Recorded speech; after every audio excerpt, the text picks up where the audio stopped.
Hi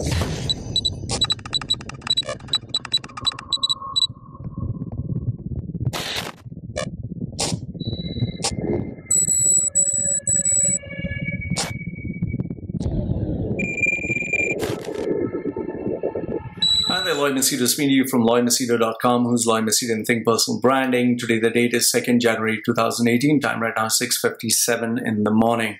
Alright, I just thought I'd put out this video to share with you 10 reasons why you should not stay in Dubai, UAE. Now, I would love to know your views, your opinions on whether I'm right or whether I'm not right. Please feel free to share in the comment section below. And if you'd like to get in touch with me, my contact details, my WhatsApp number, my email address, everything is down there. And if you need my professional service, don't forget, thinkpersonalbranding.com. And also, not to forget, there's a timestamp below in the comment section or in the description. Click whichever part you want to go, and that will take you to the explanation. So now, quickly, let's move on to 10 reasons why you should not be in the UAE. Let me put the timestamp. Okay, so the first reason why you should not be in the UAE is because every single year, life in Dubai is becoming more and more expensive. Now, I have been in the UAE for 40 years, okay?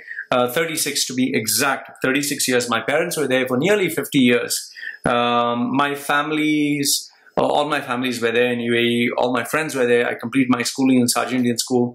So schooling those days used to cost, I remember, 60 dirhams a month, 60. It increased to 150, then it increased to 200. Today, I even hear of people paying almost 2,000 dirhams a month. So where is 60 dirhams? Where is 2,000 dirhams? So it's becoming more and more expensive. Rent for a single bedroom was almost like 1,000 dirhams a year, 1 year, 1,000 dirhams. Today, for a single bedroom is up to 45,000 dirhams. In fact, before I left Sharjah, in 6 years gap, my rent increased from 21,000, 24,000, 27, 33, 41, and 44. So it became, you can see the increase. It just went crazy. Every year they kept increasing. And the reason for the increase, when we asked them, they said, Expo 2020 is coming, revenue is going to come in, you're going to make a lot of money, and all that bullshit. So it purely is based on speculation. So the first biggest problem is it is becoming more and more expensive. And in the last 10 years, you have had parking fees, which has started from 2 dirhams, now has moved to up to 50 dirhams in some places for the whole day. Salik you have to pay, that is the road toll, where every time, before they said Salik is created to reduce traffic. They started off with 4 dirhams every time you pass, but it will not go beyond 24 dirhams. Then it became, every time you pass, you'll keep paying. And then they created more toll gates all throughout. So Salik is second one. Next one is fines. The fines used to be 200 dirhams. Today, the fines are minimum of 400 dirhams. And you can get black points or anything just easily. You have increased charges in water, electricity. You have increased charges for registration. Your rent is a killer. Almost 60 to 70% of your income goes into rent. Schools, school fees is ridiculous. It doesn't make sense because the education in Dubai is not recognized anywhere else in the world. If you go to India or anywhere, they don't recognize whatever education your children have done. Medical fees, almost every lady who goes into a medical for a baby to give birth, there's never a natural birth. They'll always opt for a cesarean because 8,000 dirhams is what would be a natural birth. 25,000 dirhams is when you go for a cesarean. So what do you think the doctor is going to opt for? He will obviously opt for a cesarean because his targets are there. So instead of getting 8,000 for a delivery of a baby, they will charge you 25,000 dirhams. That is for a delivery of a baby. And once a baby is born, they'll always tell you, oh, the baby is going to be sick. Oh, the baby is going to have some problem. So they'll make sure they put the baby in an incubator or some machine where every day you have to spend 2,000 dirhams. So that's how they make money, because that's how they have to make money. And then you have to pay for insurance. So when you calculate all these things, you're not saving anything. So it's becoming more and more expensive to stay in Dubai. In fact, the biggest question which I would like to ask you is, what is the use if you're staying in Dubai? What is the use if you're not saving any money? Let's say, for example, you're earning $10,000 in Dubai, but you're spending $9,800. So $10,000 is what you're earning. You're spending $9,800. You're only saving $200 a month. Okay, only $200. While if you go to a poorer country, and you earn maybe $2,000, only $2,000, but you're spending 500, you'll save 1,500. So, you are spending more and more, you're not saving anything. It doesn't make sense living in Dubai. The only reason people like to stay in Dubai is because it offers them luxury. You can get a car through a car loan, which you can never get anywhere in the world. They give you loans like they're giving popcorn, is chocolate to children. You can have a very good apartment. You can have great security. You can have a very futuristic kind of life. You meet so many different nationalities. You can go to clubs, parties, see those shopping malls. But end of the day, what are you saving? If you're not saving anything and you're simply spending, it doesn't make any sense staying in Dubai. And the first reason why you should not stay in Dubai is it's becoming incredibly expensive for a person to stay. And if you're staying with a family, you don't save anything. So the first reason is it's becoming more and more expensive to stay in Dubai. The second reason why you should not stay in Dubai, let me put a timestamp, 5:36. Second reason why you should not stay in Dubai is there is no job security. Absolutely none whatsoever. There's no job security at all. You can have a job today, you can lose your job tomorrow. In fact, you can put, like, I can't give you the name of my friend, but he worked in this multinational company. He worked for Acer for, I think, 6 years or 8 years or something. Not too sure. He built Acer from scratch. He joined. And one fine day, when he went to the office, he got a call from the HR, please come and meet us down, at the reception. He said, wait, hold on. Before he knew it, 2 security guys came. They said, can you follow us? And he was like, what happened? And he followed them. They said, take your keys, take everything. So he took his stuff. They literally brought him down to the reception, said, can you give us your security card? He was confused. He gave him the security card and said, okay, the HR person will come. HR person came and said, you have been terminated, and you can't access your office. Now you'll have to go with the security guy, pick up any of your belongings and leave. That's how they treated him. So there's no job security. And this is not a one-off case. There are so many people who have lost their jobs, but they can't talk about it. And the problem of losing your job is the minute you lose your job, you have 30 days. You have 30 days to find yourself a new job, or you're going to be out in the streets. Not out in the streets, you have to go back to the country of your origin. So if you're Indian passport holder, go back to India. Pakistani passport holder, go back to Pakistan. Whichever country you have come back, you have to go back to your country. And if you're Asian, that's even worse, because for British or American nationals, it's visa on arrival. You just go out of the country, go to Oman and come back, you get a visa on arrival. For Indians, for Pakistanis, for Sri Lankans, for Bangladeshis, you have to go out and you cannot come back till you have another visa in hand. So after you lose your job, if you were to go around searching for a job, nobody's going to offer you a job.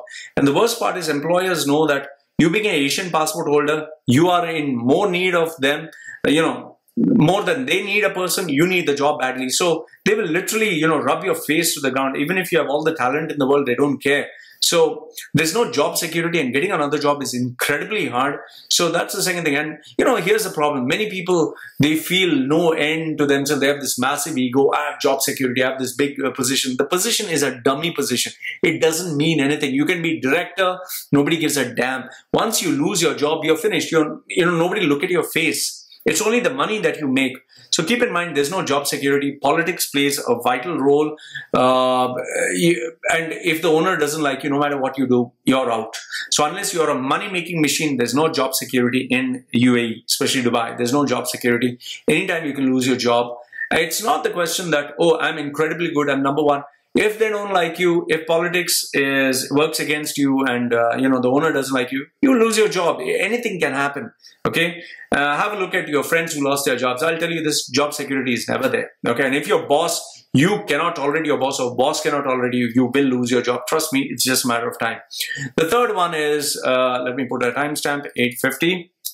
The third problem of why you should not be in UAE is it's a no man's land. Okay, don't get me wrong. Dubai is a beautiful place. Beaches are excellent. Entertainment is great. You can make money. But end of the day, it's like the day you have reached your peak, the day you're no longer in use, or the day you reach 60 years and they don't need you, they don't want you, they don't give you a working visa, you have to go back to your country, because you'll never get a citizenship of UAE. You're not a Muslim, you're not an Arab. So if you go back to your country, you don't know anyone. Nobody knows you. And most of the Indians who go back to India, or the Pakistanis go back to Pakistan, or Bangladeshis or Sri Lankans, when they go back to the country, or even Filipinos, whom you saw from your childhood is all there in Philippines or whatever. You left the country, and when you came back, now you're old. Nobody knows you. Nobody wants to know you. In fact, the common term that they use is for NRIs, non-resident Indians, they say you're a not required Indian. They think you're not required at all. So the point I'm trying to make here is, when you go back to your country at the age of 60, nobody knows you, nobody wants to know you because you're old, you're useless. So you suddenly feel like a stranger. Now for me, I've been 40 years in Dubai. I had my schooling, Saudi Indian school. I know all my friends. Now all of a sudden I left the place. All my memories, all my friends, everything that I loved is gone. I'm now in Thailand. I don't know anyone here. Even if I go to India, I don't know anyone there. My childhood memories are all in Dubai, in Saudi. I yearn for it. I miss it. It's not there. It's no longer there, and it really kills you. So you are in no man's land. You can having an Indian passport. You're not staying in India, and even though you stayed the majority of life in UAE, you're not there. So where do you go? You're in no man's land. So that's the third point. Point number 4. Let me put a timestamp. Is racism. Now, don't get me wrong. There is racism in every part of the world. It's not that only in UAE there's racism. There's racism in every part of the world. But in the Middle East, it's pretty explicit. What do I mean by this? If you're an Indian or nation, Indian, Pakistani, Sri Lankan, Bangladesh, Filipino, they will have one particular salary, okay? And I'm talking to you about multinational companies. I'm not joking. Multinational companies, big names. I can't give the big names, but it's a fact. You will get a starting salary of $1,000 if you're Indian, Pakistani, Filipino. Okay, Bangladesh, Pakistani, Sri Lankans get even lower. They get $800 or less than that. Then comes the Indians. After the Indians come South Africans. Yes, South Africans, that is white. If you're South African, that is black. They give you a much more, even lesser salary for the same qualifications. I'm doing the same qualifications, same job description, same skill level. Then if you are an Indian who's born in Britain and have a British or Canadian passport, but you're Indian, you get the next higher rung salary. Then if you're white, you're actually white skin and you're born in that country and you have a white man's passport, British nationals are paid. First is South African white, then is British nationals, then is American nationals. Finally, the highest at the top of the ladder is local Arabs. That is why if you speak to any local student from most of the government colleges, they give them world-class education. The minimum salary that most of the college students who are Arab locals who are really educated, they will ask for like $10,000, they're asking for 30,000 dirhams, 35,000 dirhams for a starting job. In fact, I was not surprised when I came to know that my best friend, she's working as a manager. Imagine this. My best friend is working as a manager for this particular company. She was getting $15,000, 15,000 dirhams. Her junior, 2 grades lower, being an Arab local, was getting 18,500 or something. So she's getting 15. Her junior's junior, who's like a trainee, she's getting 18,500. And in fact, she has a Mercedes C-Class or something, 4-wheel drive. And my best friend had just a Honda. Can you imagine that? How does it feel? In fact, when she went training, she was training all these Arab locals in the room. All the others were well behaved and sitting properly. The Arab local students were sitting with their legs up, with their kandura and their legs put up like this and saying, "Hey, put on the AC." I'm not joking. This is actually facts. And when she went and said, "I'm sorry, this is not the way to behave," and she went and complained to the manager himself said, listen, they have separate HR. And this is a fact. In every multinational company, there are separate HRs for Arab locals and there's separate HR for the rest of all other nationalities. And this is a fact. This is a fact. I'm not putting on a story here. So, and he said, listen, don't make any problems for them because, it's their country. This is a fact. You can't help it because the country supports its own citizens. That is why you'll see fish cleaners are all other nationalities. You'll never see Arab local driving a taxi. You'll never see an Arab local cleaning fish. You'll never see an Arab local, polishing shoes. No, you'll never see an Arab local sweeping the streets. No, you'll only see expatriates. So the thing is, I'm not saying it's a bad thing. It's a very good thing that the country is supporting them so much. But I feel when you give something so easily, it goes to their head and they don't appreciate hard work. What will happen if one day all the expatriate goes, who will do all this work? I think they are really forgetting their roots. So the point number 4 is the racism that exists, and everyone knows it. Nobody can talk about it, because if you do, you'll get thrown out of the country. You can't put it on social media. And the fact is, racism does exist. I know it because my friends work in HR. That is why you'll see ads which explicitly state UK, US educated wanted. That means we're looking for a white skin. We're not looking for an Indian. So you can't help it, but racism does exist. And one more thing, if any Arab local, if he's a GM or a CEO, you have to call him Sir or Mr. Abdullah or Mr. Obaid or Mr. whatever. You can't call him Abdullah. My friend who was an Indian, he called the bank manager, "Hey Abdullah, morning Abdullah, how are you doing?" He was terminated on the spot. Okay, so you always have to call Sir, Mr. Bow your head, that sort of bullshit. Anyway, but let me give you point number 5. And it's 1526. The point number 5 is there is always a ceiling, a limited income you can earn, but the expenses will keep going on. So whatever job you're at right now in Dubai, UAE, there is a limit till where you can earn. You cannot earn beyond this. That is a fact. For example, if you have earned the same salary for the past 3 years in the same company, same position, same designation, it's not going to increase. If it goes beyond 5-year mark, forget it. It's never going to increase. So the fact is, there are once you reach a ceiling, that's it. You can never grow after that unless and until you change your job. And the worst part is, once you take up a contract, you're stuck with that company for 2 years or 3 years. You cannot leave that company till you finish your contract. So you're actually wasting your life and your time with limited expense. But then with the uncontrollable rents and the increases of shopping and increases of prices and everything else, the expenses are unlimited. So limited incomes, unlimited expenses. Point number 6, let me put the timestamp, is the temptation. Now, Dubai is a place that has amazing facilities, world-class facilities, sincerely. I mean, you can eat a gold flaked ice cream, you can eat the most expensive truffle, you can have the most expensive pizza. I went to Burj Al Arab when I was pretty young. I spent 4,500 dirhams just on lunch. And I was not even full. After eating 4,500, I went to a Malbari hotel where I had, my chicken for 7-8 dirhams, which was more filling. So you can really spend a lot of money. I spent almost 35,000 dirhams buying a triathlon bike. I mean, they offer you the best in the world. But here's the problem. Because they offer you the best in the world, because they give you credit cards and they give you, 0% interest for 6 months, you don't have to pay, people keep buying. And they'll always show you sale, sale, sale. In fact, a brand like Pierre Cardin is 24 hours a day, 7 days a week, 365 days a year. It has 80 or 90% sale. That's bullshit. They give you all these shopping malls which have 80% sale or 90% sale. They say the suit is 4,999 dirhams. Now we're giving you for 499 dirhams. Does business work that way? People don't use their brains. They keep buying goods and products and services which have overhyped prices but selling at still a larger price, but people don't think. So because of the temptation, that's why Etisalat and do offer you buy the latest iPhone for free if you take a guaranteed package. This is all temptation. And when you start spending money for all these things, you're actually losing out. It makes you look like you're living a rich life, but you're living far beyond your means.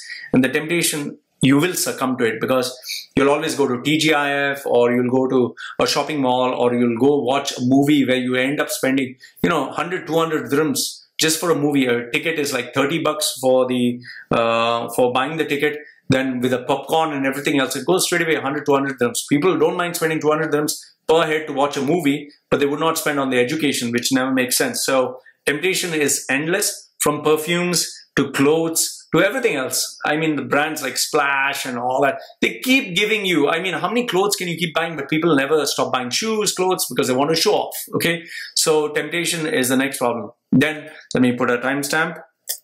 The next problem is the sudden expenses. What do I mean by sudden expenses? If in case you have an accident, if in case you have, let's say, a heart attack, or you are hospitalized, I'll tell you, you will be shocked and surprised to know the expenses which you will have to pay. And I'll tell you this, I've had friends who work in hospitals, and my friend who was actually working in this hospital, they used to have these meetings where the director of the hospital used to sit and discuss with them, okay, so what has been your revenue? Each doctor's revenue is studied, and he tells them, like, why didn't you ask this patient to buy these medicines? They are paying us money, they're giving us a good price, we can make money. So from today onwards, compulsory, you need to make sure that they go through 3 different tests or 5 different tests, blood, urine, this, that, and they have to pay money because insurance companies, well, they're extorting money from them, and you don't have insurance, you're finished. So insurance also, you need to spend money. And in so many cases where a surgery was not required, they conduct a surgery because people don't know anything better. So remember this, when you have a sudden expense, someone's accident or some medicine or some, you will lose money like crazy. And I'll tell you, you just have to go through one sudden experience or an accident, you'll end up losing at least 50% of all your savings. And I've known cases of people having that. Okay, sudden problems or expenses. Let me put a timestamp. Now, here's the biggest question to ask you, why you shouldn't be in the UAE. If you one day you're asked to leave, if you're asked to leave, you lose your job, or, you have to get out, or there's a court case on you, and, whatever, you're asked to leave. What will you do next? Have you ever thought about it? Here, the problem is people keep brushing this reality. No, when it happens, we'll think about it. But it is going to happen. It is going to happen. It will happen. When it happens, what are you going to do next? Have you ever asked yourself? The stupid thing people say is, I'll start a business. My dear, you don't have any experience in running a business. You have not been able to run a business till today. You don't know the fundamentals. What business are you going to run? Why are you fooling yourself? If it was so easy to run a business, you should have done it long back and you should have succeeded. And remember this. Just because you succeed in a business in Dubai doesn't mean you'll succeed in a business in India. Just because you're an employee doesn't mean you'll be a good employer. Just because you know how to buy and sell doesn't mean you know how to manage a company. There are so many variables. If you want to open up a business, go to that particular country, start a business there, run a business there, then you'll come to know what it is to run a business. So here's the biggest question people never ask themselves. One day if you have to leave, then what? Point number 9 is the legal problems. You just need one court case. You just need one problem with your employer. You just need, some legal issue, anything, an accident, anything. Finished. You lose money like water on a court case, on a legal issue, on a legal framework. And I'll tell you, it doesn't come in cheap. Even translating a document is almost 100 dirhams or beyond that. I'm not saying it's a bad place, but it is a system whereby you will lose. You cannot make a case on a powerful, influential local. It just doesn't work that way. I'll tell you, you might think you'll succeed. You don't succeed, okay? Power in any country, if someone is powerful, more powerful, and they are the citizen of the country, you can never succeed, you being an expatriate. And last and not the least, point number 10, why you shouldn't stay in the UAE is because, your children go and study in overpriced schools with teachers that are underpaid. Most of the teachers are paid salaries from 1,000 dirhams. I know this for a fact because I had girlfriends who were teachers who used to tell me these horror stories of teachers not being paid money, teachers being paid 1,000 dirhams. The children's fees are like 2,000 or 3,000 per month. And the education that they are being given is not recognized in so many parts of the world. And even after, they complete all this, they're living in a bubble environment. They don't know the realities of life. They think Dubai is home. Dubai is not home. So your children, you're spending the whole life in an artificially created environment, which is not true, a desert that is creating this fake Las Vegas kind of effect. Then what would they do? Most of the children do not know how to survive without their parents. They don't know how to survive without Dubai. They're addicted to Dubai. And they will end up in the same system that you are in. So what are your children going to do? That is why do you think so many parents, so many couples go to Canada, Australia, they work odd jobs because they want a citizenship so they can give their children a better life. So the question is, what are your children going to do? Have you ever thought about it? And, where will your children be and how will they manage? So I know some parents are saying, okay, they'll study here till 12th and then they'll go abroad and study. It sounds nice in theory. It really sounds nice in theory. But there are not very many who have managed to do that. And the ones who have done it are far and few. Okay. So, these are the 10 reasons why I feel you should not stay in Dubai, UAE, because it's not that I hate the place. Come on, don't get me wrong. I don't hate the place. But the problem is there's no future there. It's like having a one-night stand or having a girlfriend or a boyfriend who you just have sex with, but there's no commitment, there's no relationship. And one fine day it's going to be like, you go your way. I've used you for all that it's worth. I've enjoyed it. Now, old age, go find someone else. And that's what the real relationship with UAE is. I love UAE. I love Dubai. I still miss it. But I know for a fact those doors are shut for me because, of these problems. It doesn't make any sense leaving your country, your home country, and coming to a foreign country and then having to know that one day when your flavor runs out, like a chewing gum, you just spit that person out. What do you do? Think about it. You really should think about it, guys. Really should think about it. And if you think I'm wrong, I'm open to corrections. If you think I'm wrong, okay? Love to know what you think. Which point do you agree with me? Let me know what you think. And live from Machedo.com, who's Live Machedo, and Think Personal Branding, sharing with you the fact that why you shouldn't stay in Dubai, UAE, the 10 reasons. So this is me saying goodbye for now. Love to hear your views. Take care.